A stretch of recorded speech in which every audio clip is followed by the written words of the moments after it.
About 2,000 years ago. If you are flying directly into a hurricane, it is probably useful to be a dragon who can see the future. Then again, if you are a dragon who can see the future, you are most likely far too smart to fly directly into a hurricane. And yet, according to ClearSight's visions, that was exactly what she needed to do. She shook out her black wings, which were already tired from how far she'd flown all morning and the day before. Her talons clung to the slippery wet rock below her. Her scales felt itchy with salt from the ocean spray. Above her, the sun peeked wearily through cracks in the dull gray clouds. She closed her eyes, tracing the future paths ahead of her. In one direction, south and a little east, there was a small island with a warm, sandy beach. 2 coconut palms nodded toward each other, and there were lazy tiger sharks to eat. The hurricane would pass it by completely. If she went there, ClearSight could rest, eat, and sleep in safety. Then she could continue on in 2 days, after the storm was over. But in the other direction, a long flight west and slightly north, the lost continent was waiting for her. She knew it was real now. When she'd left Pyria to find it, she'd half expected to fly all the way around the world and end up back on Pyria's other coast. No one was sure another continent even existed. And if it did, everyone knew it was too far away to fly to. Any dragon would tire, fall into the sea, and drown before reaching it. But ClearSight wasn't any dragon. She had something no one else did, the ability to carefully trace the paths of multiple possible futures. Standing on the edge of Pyria, she could see which direction would take her to an island where she could rest, and then the next day to another island. Shifting her course slightly each day, guided by her visions, she had found a trail of small islands to take her safely across the ocean. A gust of wind roared over her, splattering a handful of raindrops onto her head. The hurricane was almost upon her. If she didn't leave right now, dragons on the lost continent would die. Dragons who might one day be her friends if she saved them. Dragons who had no idea what was bearing down on them because there was no one there to warn them. Yet. ClearSight took a deep breath, vaulted into the sky, and pointed herself west. Her mind immediately started flashing through all the ways she could die in the next 2 days. This was why she hated flying in storms. They were too unpredictable. The smallest twitch of the wind in the wrong direction could send her plummeting to the rocks below, or drive a stray palm branch into her heart. Don't think about that. Think about the dragons who need you. The other vision was fading, the one where she flew southeast and hid. In that one, she'd arrived on the lost continent in the hurricane's aftermath.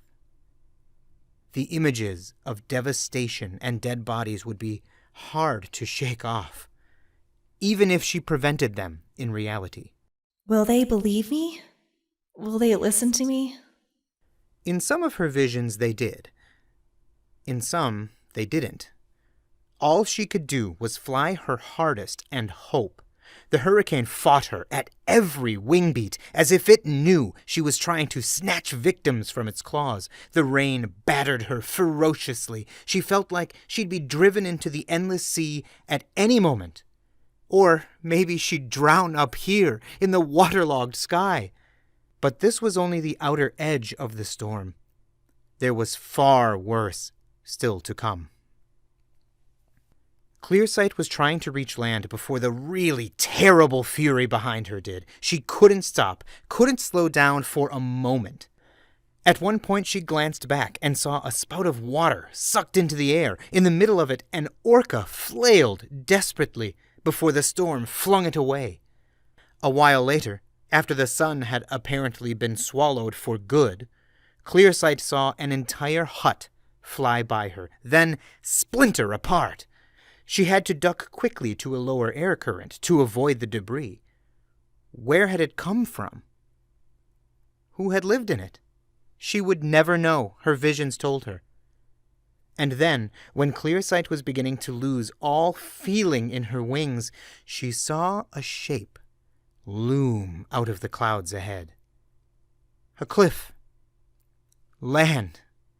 A lot of land. A whole continent, in fact. She canted her wings and soared toward the top of it, where she could see a never-ending line of trees tossing violently in the wind. The hurricane made one more effort to throw her back into the sea, but she fought with her last reserves until she felt earth beneath her talons. She collapsed forward, clutching the wet soil for a moment, grateful to be alive. Keep going. They're not safe yet. ClearSight pushed herself up and faced the trees. They were coming. The first 2 dragons she would meet in this strange new world. What would it be like to face unfamiliar tribes completely different from the ones she knew? There wouldn't be any Nightwings like her here. No sand dragons, no sea dragons, no ice dragons. She'd glimpsed what these new dragons would look like, but she didn't know anything yet about their tribes. Or whether they would trust her. They stepped out of the trees, eyeing her with wary curiosity. Oh, they're beautiful, she thought. One was dark forest green, the color of the trees all around them. His wings curved gracefully like long leaves on either side of him, and mahogany brown underscales glinted from his chest. But it was the other who took ClearSight's breath away. His scales were iridescent gold, layered over metallic rose and blue, shimmering through the rain. He outshone even the rainwings she'd occasionally seen in the marketplace, and those were the most beautiful dragons in Pyria. Not only that, but his wings were startlingly weird. There were 4 of them instead of 2. A second pair at the back overlapped the front ones, tilting and dipping at slightly different angles from the first pair to give the dragon extra agility in the air. like dragonflies. She realized, remembering the delicate insects darting across the ponds and the mountain meadows. Or butterflies, or beetles. She sat up and spread her front talons to show that she was harmless. Hello. She said in her least threatening voice. The green one circled her slowly. The iridescent one sat down and gave her a small smile. She smiled back, although her heart was pounding. She knew she had to wait for them to make the first move. Leave from me too? Said the green dragon finally, in a deep, calm voice. Take a breath. You knew it would be like this at first. My name is ClearSight. She said, touching her forehead. I am from far over the sea. She pointed at the churning ocean stretching way off to the east behind her. Anyone speak dragon? The 2 strangers exchanged surprised glances. The old language, said the shimmering dragon, awkwardly and slowly, as if pulling the words from his memory, bit by bit. You do know it. ClearSight said, hope darting through her veins. some little, He said. much old. He smiled again. The green dragon said something in their own language and nodded at the ocean. The other answered, and they spoke for a few moments. If they had been a pair of Nightwings, ClearSight would have guessed they were arguing, but their tone was so peaceful that she couldn't really tell. The old language. I wonder if their continent and ours had more contact in the past. Maybe we will again in the future. I could teach them all dragon, especially if some of them already know it. That way, if any more Pyrians ever come this way, they could communicate. It was hard to imagine other dragons making the journey she'd just made, though. It was so far and depended on finding those small islands in such a vast sea. Not soon, though. Not while I feel any temptation to wake Darkstalker. I can't go back to Pyria until I've forgotten him. So, probably never. Why are you here down? the gold-pink dragon asked her. There's a really bad storm coming. She said as clearly as she could. Very bad. He spread his wings and looked up, smiling into the raindrops. See that? He said with a shrug. No. She shook her head. I see. She pointed to her head. I see the future. Tomorrow and the next day. I see all the days. This storm kills many dragons. She waved her talons at the dripping forest around them. Rips up many, many trees. Both dragons were frowning now. Tree harm? Growled the green dragon. Twig hard lots splinterfall? But you can save them.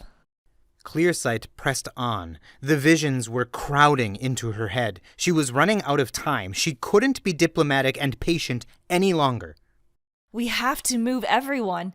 All dragons far, far, far inland. As far as they can fly right now. And wait there until the storm is over. She turned to the metallic dragon, her talons clasped together. Please, save them. The moment teetered. 2 paths, waveringly possible. Finally, the shimmering dragon nodded. Move all. We will do. He said something in their language to the green dragon, who nodded as well. The relief hit CLEARSIGHT so hard she nearly had to lie down again. But the dragons beckoned her to follow them, and they all took off, flying cautiously through the storm-tossed treetops. Dragons appeared between the leaves as she swept through the forest with her 2 companions, all of them watching her with startled curiosity. Most of them were dark green and brown, with leaf-shaped wings. That's their name in dragon, she realized from a new cascade of visions. Leaf wings. But about a quarter of them were the other tribe, the one CLEARSIGHT didn't have a name for yet. And those glittered like jewels on the branches, gold and blue and purple and orange and every color of the rainbow. She saw a tiny lavender dragonette clinging to a branch. And for a moment, CLEARSIGHT was alarmed to see that she didn't have any wings. Then she spotted little wing buds on the dragonette's back and remembered foreseeing that the glittering tribe grew their wings a few years after hatching. Growing up wingless. That must be so strange. CLEARSIGHT's mind flashed to that other vision, the horrible one, where this dragonette had been one of the many bodies left in the hurricane wreckage. But instead, tomorrow the little dragon would wake up and chase butterflies in the sunlight, complaining that she wanted blackberries for breakfast. I saved her. I did something right. The green dragon called out in a booming voice like a bell tolling. Whatever he said, the dragons around them repeated it, passing it along.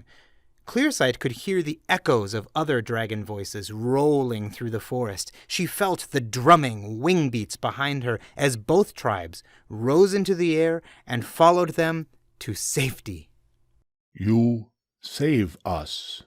Said the shimmering dragon, looping around to fly beside CLEARSIGHT. He smiled at her again. Maybe I am. She thought. I stopped Darkstalker. I saved Fathom, and the Nightwings, and my parents.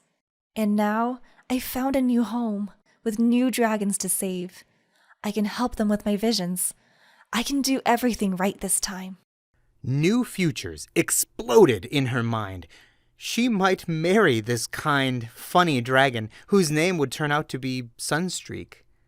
Or she could end up with a dragon she'd meet in 3 days while helping to clean up the forest, whose gentle green eyes were nothing like Darkstalker's. She could move in with an affable, very old leafwing named Maple, who spoke the old language. Or she could find her own tree hollow to live in. Or she could explore the new continent first, then come back here to build a home. And there would be dragonettes, if she wanted them. CLEARSIGHT felt a sudden, dizzying rush of love for dragons who weren't even eggs yet. Little Jewel, and Whip-Smart Tortoiseshell, and Cuddly Orange, Who names their dragonet Orange? Sunstreak, apparently. They might have to have some conversations about that plan. And Commodore, the king of giggles. She would always miss the dragonets she should have had with Darkstalker. But she would love the ones that were coming with all her heart, and nothing bad would ever happen to them. They would all live the longest, happiest lives because she would be here, tracking their paths, keeping them safe. She would get it right this time. Your root place. Sunstreak said, gently interrupting her thoughts. Where? She pointed back out to sea. Pyria. She waved her claws at the continent all around them. This. Where? She asked. He smiled again. Pantala. He said, slowly and clearly, and with evident pride. Pantala. She echoed back. The lost continent is real, and it has a name. And it's my home now.